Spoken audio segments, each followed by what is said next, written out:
Near the Cayman Trough, the submarine USS Montana is noticing weird readings on their radar. Something strange appears to be coming closer, and suddenly the power goes off. The submarine starts shaking and the hydraulics are failing, so the crew uses auxiliary power to get the system back. Unfortunately, it's too late and the submarine hits some rocks, which causes tons of damage and even triggers a fire. The crew loses control of the Montana and it keeps scraping against rock, making the damage worse. Water begins flooding the vessel, which is falling deeper and deeper into the ocean. A buoy is launched right before the submarine finally crashes on the seabed and the water drowns the entire crew. Moments later, Dr. Lindsay and a SEAL team arrive at a ship supervising an underwater drilling platform, which they want to use it as their base of operations to investigate what happened to the submarine. In fact, Lindsay designed the platform.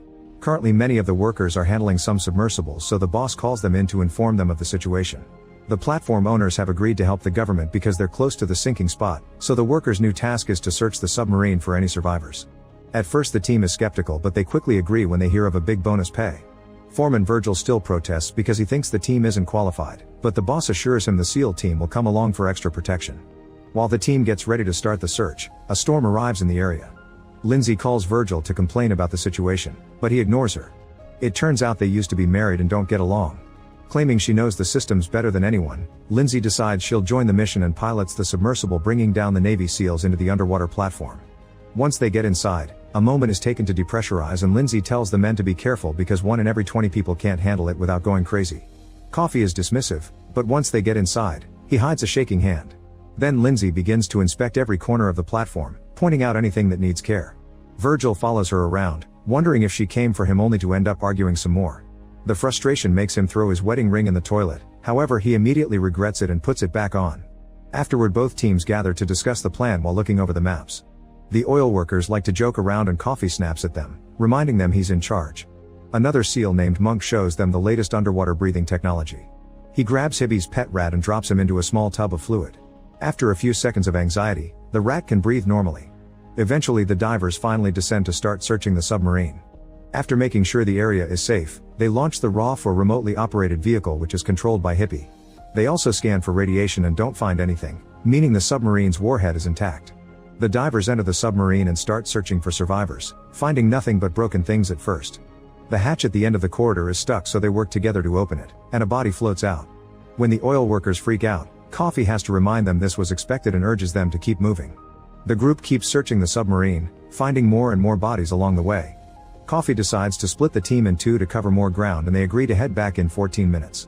Jammer sees crabs coming out of a body and has a panic attack, so Virgil comforts him and tells him to stay put while he searches the last room. A few minutes after Virgil leaves into the other room, Jammer's lights start to fail and he can't contact Virgil on the radio. He pulls at Virgil's rope to get his attention, only for the rope to break. Suddenly a glow appears around him and he sees a strange creature floating in front of him. A terrified Jammer tries to escape, accidentally damaging his diving gear in the process. Virgil finally hears trouble and swims back to find Jammer convulsing. The others also come and notice that the diving gear is giving him too much oxygen, so they cut it off and Jammer passes out. The group then works together to move the body out. In a submersible, Lindsay also loses the lights and sees the same strange creature swim by very quickly. After it's gone, the lights return to normal and Lindsay is called to pick up the team. Minutes later the team is back on the platform and the SEAL medic confirms Hammer is in a coma, so they don't know when he'll wake up.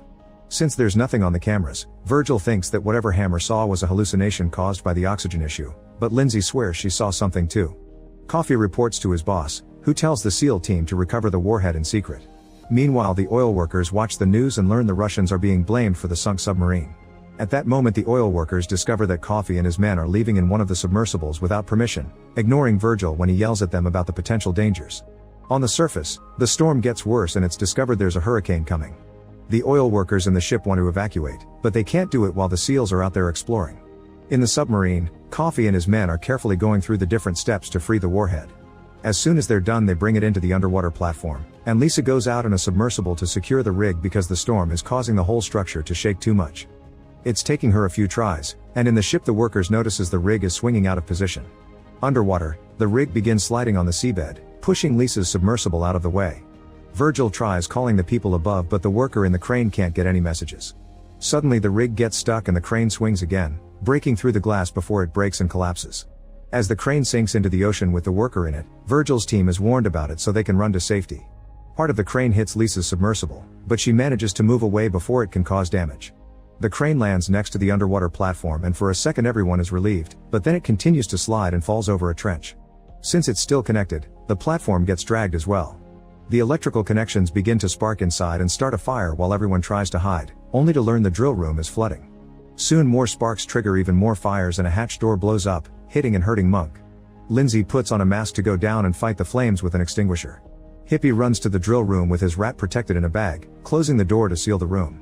He tries to stop the moving submersible to no avail, so he leaves the room, dropping his rat in the process. The little guy is about to get crushed, but Hippie jumps in and grabs him, moving out of the way right before the submersible crashes against the exit.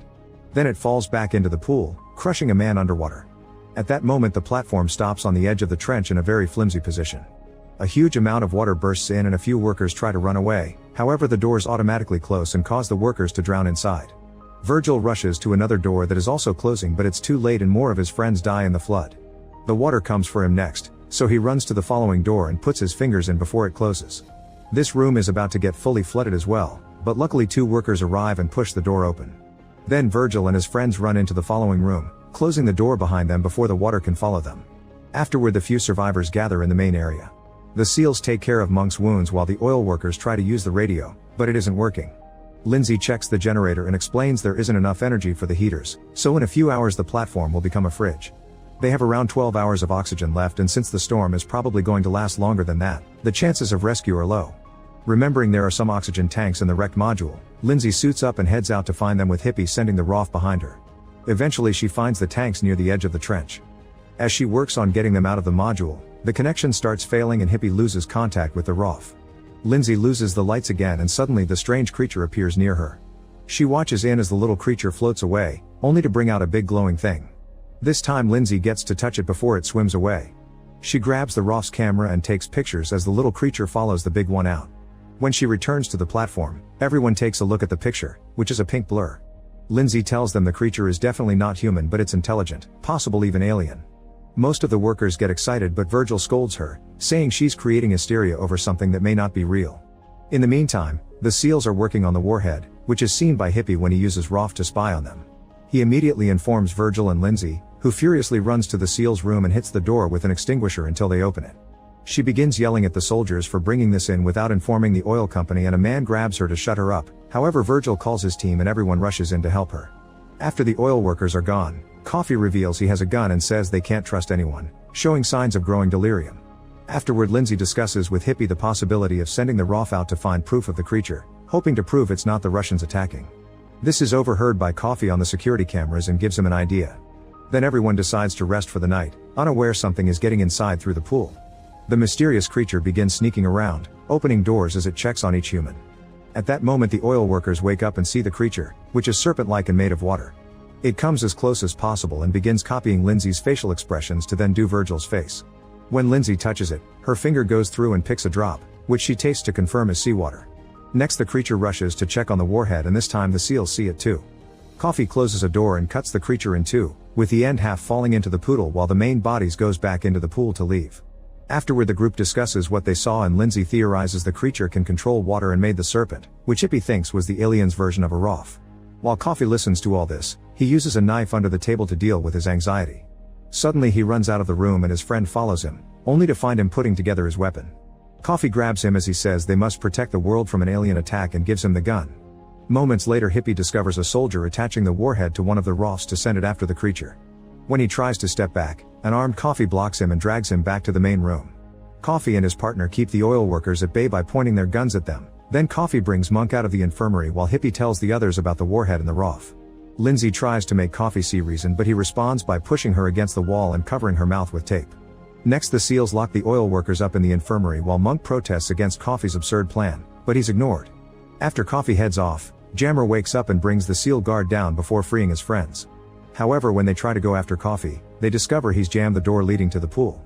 Virgil and Catfish decide to swim out to look for an alternate entrance, ignoring Lindsay's warning about the freezing temperature.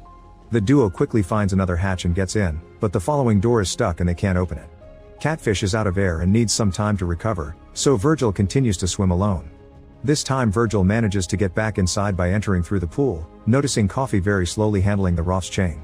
He grabs a widget and tries to make a surprise attack from behind, however Coffee hears him and takes out his gun. When he tries shooting, nothing happens because Monk removed all the bullets. Then Virgil hits him and Coffee retaliates with a kick, triggering a hand-to-hand fight.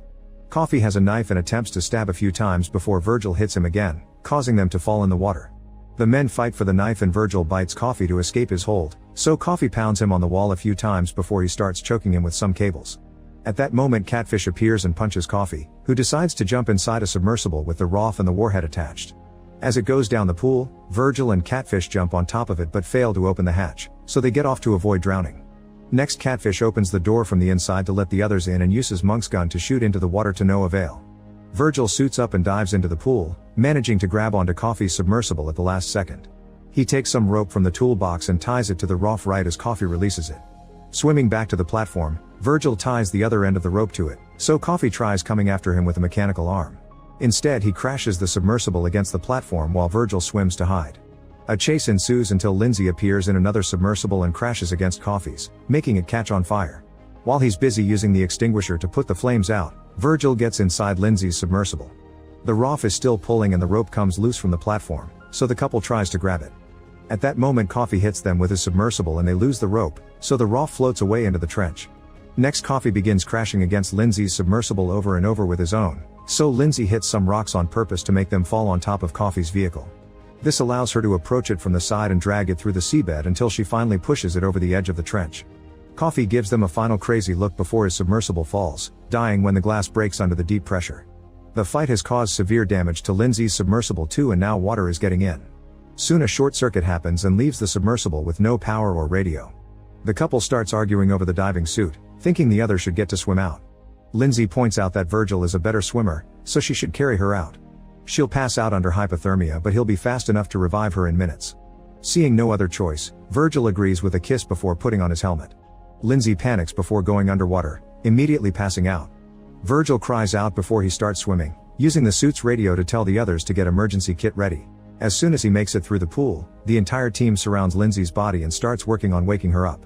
Defibrillation doesn't do anything and Virgil desperately starts using CPR. After several minutes the others give up, however Virgil keeps going and even slaps her as he yells at her. This finally wakes her up and everyone celebrates. Now they need to do something about the warhead. The team puts Virgil inside a special suit and gives him special contacts to protect his eyes since he'll be using Monk's breathable liquid to go out. When they close the helmet and the liquid starts filling it, Virgil's body reacts very violently, but soon it gets used to it and he can breathe. After testing the suit's keyboard for messages, Virgil dives into the pool. With a ROF in hand, Virgil jumps into the trench and sees all the things that fell there earlier. As he falls more deeply, his hands start shaking and he informs the others, so Lindsay keeps on talking to him on the radio to keep him sane. As Virgil's messages become gibberish, the ROF's lights blow up. The shockwave pushes Virgil down faster and he uses a flare to try to stay orientated. Lindsay continues to talk to him and for a moment she thinks they lost him, but eventually a message arrives saying he's made it. Virgil is now surrounded by a mysterious light that allows him to find the warhead, and Monk starts instructing him on how to disarm it. Very carefully, Virgil cuts the wires, and thankfully nothing explodes.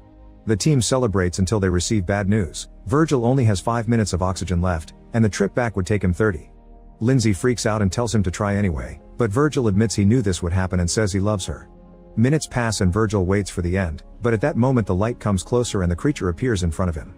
It reaches out with its small hand and once Virgil grabs it, it takes him into its underwater city, which glows with neon colors. Virgil is about to pass out when the creature controls the water to empty the room so he can breathe. More creatures appear behind him and play his message to Lindsay on the water as a way to explain why they saved him. Suddenly the storm completely disappears from the surface and the ship can finally contact the team underwater, promising rescuers will go for them soon. At that moment a message from Virgil appears on the screen saying he has new friends. The platform starts shaking and a glow appears outside as the alien city appears under them. On the ship, the crew sees strange readings all around them. Everyone runs outside and watches in awe how the alien city emerges from the water, rising the entire rig with it. The team finally comes out and they realize the creatures did something special to them because they didn't die over the lack of decompression. At that moment Virgil also appears and runs to reunite with Lindsay, calling her his wife before kissing her. Make sure to subscribe and turn on notifications so you can watch more videos like this. Thanks for watching.